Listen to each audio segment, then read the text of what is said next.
lot of examples about money in the Bible, and a lot of those, some of them I'd like to look at.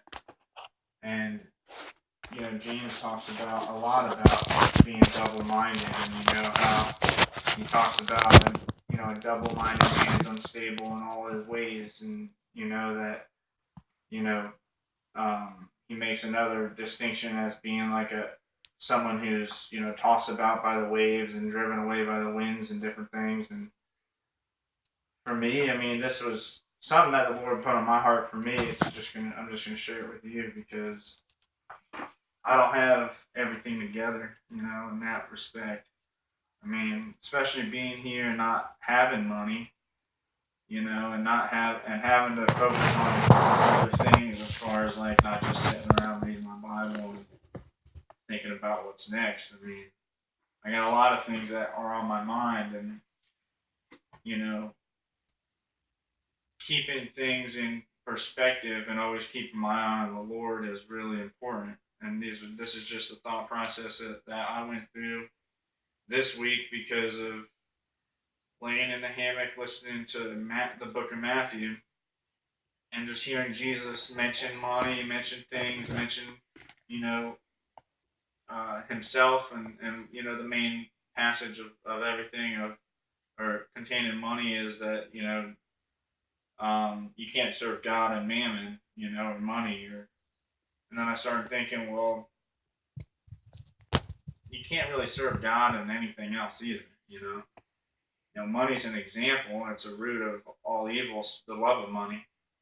And with the Jews being wealthy and especially the Pharisees and these people that had a lot of money, that was a kind of a good talking point. You hear of the rich young ruler, and you always hear about the rich people, and then I'm thinking, well, you don't really have to be rich to have money as an idol. I think most people that have money as an idol aren't actually rich. And I think in Timothy here you have an example of that. So I mean, I have it on my computer, but if you're at Timothy 6, verse 6, it says, "But godliness with contentment is great gain. For we brought nothing into this world, and it is certain we can carry nothing out. And having food and raiment, let us be therewith content. But they that will be rich fall into temptation and a snare, and into many foolish and hurtful lusts, which drown men in destruction and perdition. For the love of money is the root of all evil, which while some covet after, they have erred from the faith, and pierced themselves through with many sorrows." And I was just thinking there, like, it's a good example because he's talking about the rich person, who has all these temptations and these snares and different things. But then verse 10 says, which while some covet after, there's some people that covet things like and covet after money and things, and they never really get it, but it's still their God, it's still their idol in their life. And, there's a lot of things that I want in life, but, it's kind of like we always have to keep it in perspective, like James again, talking about, if the Lord wills, then I'll do this and that. If it's the Lord's will, then I'll make much gain. And I was just thinking, to have, and these are all just my thoughts, I don't know how it'll edify you guys, but my thoughts are always, well, how do you have both worlds? Is there examples of someone that was focused on the Lord and still have these things? And obviously, the Lord blesses us with, bless the Jews and different things, and uses wine as examples, uses abundance as blessings that He's going to give people. And you're thinking, well, okay, we know it's not wrong to have things or to pursue things, but where's our eye? Is our eye focused on the things, or is it focused on the Lord? And I was thinking of in Second Chronicles chapter 1, I think it's verse 7. If you want to turn there. Second Chronicles? Yeah. This is having to do with Solomon. And Solomon, is always thought of his riches and all these different things. And he had those things for sure. And like most people, like his dad, like everybody, he's not a flawless human being. He tripped up in areas and had things happen. But this is important. It's right, kind of like right at the beginning of things for him, and you kind of get a glimpse of like the type of person that he was and why he even got those things in the first place, or was even entrusted with those things. And so, verse 7, if you're there in 2 Chronicles chapter 1, says, "And that night God appeared unto Solomon and said unto him, Ask what I shall give thee. And Solomon said unto the Lord, Thou hast showed great mercy unto David my father, and hast made me to reign in his stead." Now, God's coming to Solomon and saying, "What shall I give thee?" You kind of, it's always like the genie thing. Like when do you get asked, like, what do you want? What is it that you want? And I always think of those types of questions, like, since I'm living in this modern world, like for me right now, I'm like, well, what do I want right now? Do I want, and how would I answer that? Would I have answered any different than Solomon? If so, maybe think about what my heart's what's going on in my heart. What I want. Oh Lord, just give me a way to provide for my family. Give me money. Give me, career here, so I don't have to worry about that. And then I can focus on you, Lord.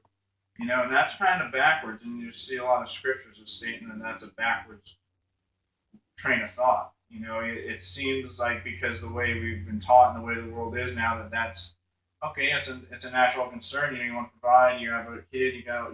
Okay. Well, those are natural concerns. Don't worry about it. But in my heart, I'm like, the Lord's kind of said, worry. You need to worry about what your heart's focused on. And there's a way that you could be focused on something in the wrong way, and in the wrong motives, and you end up being double-minded, because you're wanting to serve me and look at this stuff, but with your life and with your time, you're looking at this other stuff. And you can't be doing both at the same time. But Solomon gets asked that, and he says, "Now, O Lord, let thy promise unto David my father be established, for thou hast made me king over a people like the dust of the earth in multitude. Give me now wisdom and knowledge, that I may go out and come in before this people. For who can judge this people that is so great?" God said unto Solomon, "Because this was in thine heart, and thou hast not asked riches, wealth, or honor, nor the life of thine enemies, neither hast thou asked long life, but hast asked wisdom and knowledge for thyself, that thou mayest judge my people, over whom I have made thee king. Wisdom and knowledge is granted unto thee. And I will give thee riches and wealth and honor, such as none of the kings have had that have been before thee, neither shall any after thee have the like." And you kind of just see, like, in that Solomon at first is like, "Lord, like, I've got this kingdom inherited from my father. What am I going to be? What do I need to be essentially like the man of God for right now for your people?"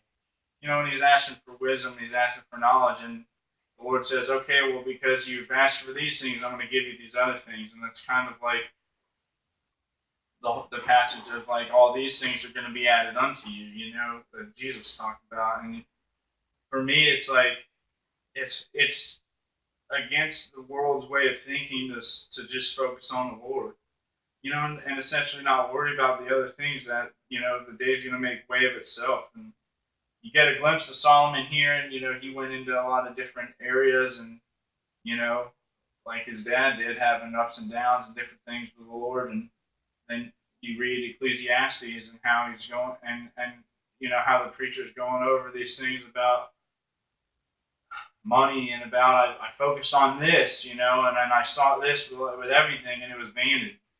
And I set my heart to search after this, and it was vanity, and everything's vanity, and it really is. And it was just thinking about a verse in Ecclesiastes where he says, "He that says," you don't have to turn here, but it's Ecclesiastes 5:10. He says, there's tons of verses in Ecclesiastes about wealth and money, and pursuing those types of things in the ends, and at the end it's always vanity, vanity, all is vanity.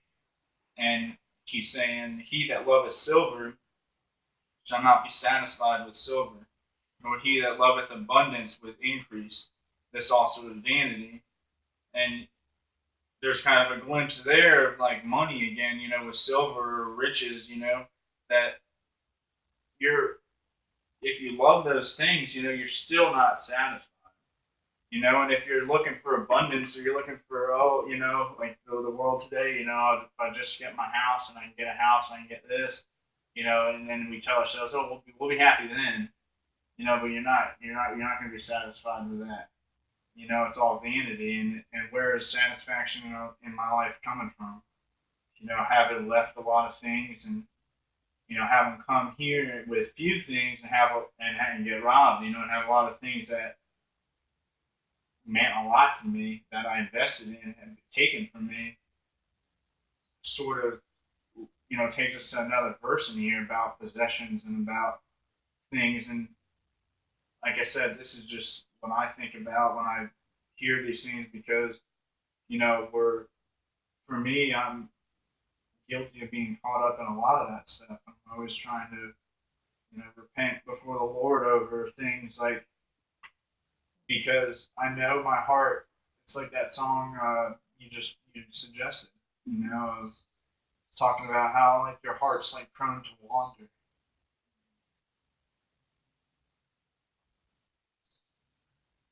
Mine is, But Jesus was speaking in Matthew, and starting at 19, I guess would be better. When he says, talking about a number of different things in the Sermon on the Mount, and he says, "Lay down up for yourselves treasures upon the earth, where moth and rust doth corrupt, and where thieves break through and steal. But lay up for yourselves treasures in heaven, where neither moth nor rust doth corrupt, and where thieves do not break through, nor steal. For where your treasure is, there will your heart be also. The light of thy body is the eye. If therefore thine eye be single, thy whole body shall be full of light. But if thine eye be evil, thy whole body shall be full of darkness. If therefore the light that is in thee is darkness, how great is that darkness?" And we're just thinking, listening there, where he's talking about treasures, and he's talking about things, and he's, having been a victim of someone like breaking in and stealing from me, taking things that maybe were in a position in my life that they should never have been. It's like, it's just important for me, like, to think about moving forward with things, like whether it's the fly shop or with work and with things that the Lord's blessed me with, to just keep it where it needs to be. And if it ends, if someone comes and takes it, what do you do? My treasure's not in that anyways. My treasures are in heaven. My treasures are in the Lord. If I'm seeking wisdom and knowledge and seeking the Lord, then I will have those things and not to worry about it. It's like so many places in the Bible, the Lord compares, us as created beings to, his creation, how he takes care of, all creation, the flowers and the birds and everything, that he's going to take care of us, and I always want to take care of myself. That's, I guess, what we've been taught to do in this world, and to look out for number one, and always want to get yours. And it's not, there's so much that you see online, and having to spend a lot of time on my computer lately and looking at things and this and that, and it's like there's so much distraction. There's so many things, and that over time can give you, a light that is, or an eye that isn't full of light. That you're kind of looking at other things and you're entertaining other things rather than thinking, what do I need to be doing before the Lord today? Rather than oh, how am I going to make money? How am I going to pay rent? Those are concerns, but they're not concerns that are greater than how am I going to minister to the people around me? How am I going to, minister to my wife today? You know, for you, you know. There's another verse in the Psalms, in Psalm 37. You don't have to turn there, but it says, a little that a righteous man hath is better than the riches of many wicked. You know, definitely don't have a lot. Most people would say I'm foolish for coming here, I've given up everything and all this, but if I'm not focused on those things, it really isn't, you know, I really haven't lost anything. I've gained things by coming here. And, it's like Jesus saying, pick up your cross every day, and deny yourself. And I just think about serving God and serving mammon. It's not always mammon for me. It's dealing with money and providing for myself because that's the situation I'm in. But what if I get in a situation where I am blessed with some money or I am blessed with something? It can always be something else. And you can never serve two masters. And it doesn't have to be money. It could be anything in our hearts that we're pursuing other than pursuing what God has for us. And I felt like, there are days where I'm just sort of beat up fighting that battle of trying to stay focused on the Lord, but also knowing that I'm running out of money, and at the same time, I'm praising the Lord this month because He's blessed us with things, and He's taken us to the point where we're down to nothing, and here He gave Rebecca a bunch of work, and He blessed what I've been doing, and I'm just thinking, just thankful for the Lord for those things and for showing me, it's not about that right now that He does as He's, kind of just jogging me through this, He's just showing me that He's going to take care of us here. He's going to take care of things, but we got to be like Solomon was at first, where he's saying he's keeping his heart focused on the things that matter, and everything else is going to be kind of given to us. And I just know that it's just something that I struggle with all the time, looking at things online and having the business and looking at what competition is doing and looking at what other people that do videos and websites are doing, and you're kind of always having to analyze things and think about, well, what am I doing, and I'm thinking about, oh, sponsor this, sponsor that and all this. It's like it's not wrong to think those things, but in my life, it's always a struggle to keep it all in perspective and keep it where it needs to be. And it's always the times where I get back to focusing on the Lord that something happens and in those areas. But I sit there and I toil in vain over it a lot of times, and I waste a lot of days. Keep our eyes focused on the Lord. With everything here, we can get sidetracked easy.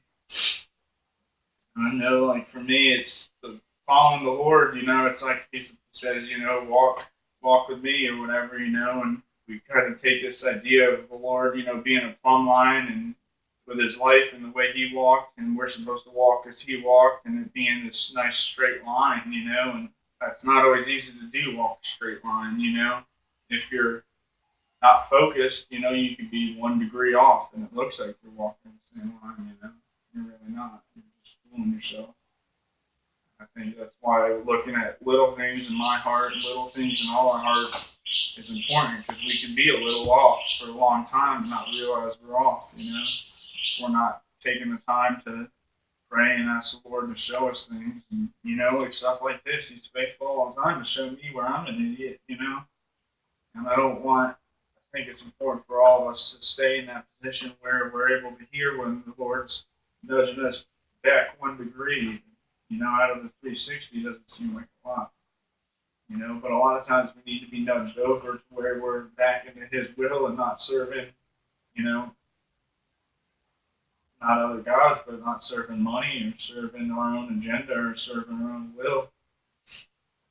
We can have a lot of different offshoots from God's will when we're thinking about money, for one, because money opens up doors to everything, you know. I want to be satisfied in life. I want to have a happy life. I want to have my family to be satisfied and happy, but that stuff can't come from the world, you know. It's always going to disappoint. And that's like what you saw in that in Ecclesiastes in the psalm that you mentioned, you know, it's you could look for abundance, but you're never gonna be fulfilled or satisfied with the increase. You know, there's always gonna be more that you're gonna want.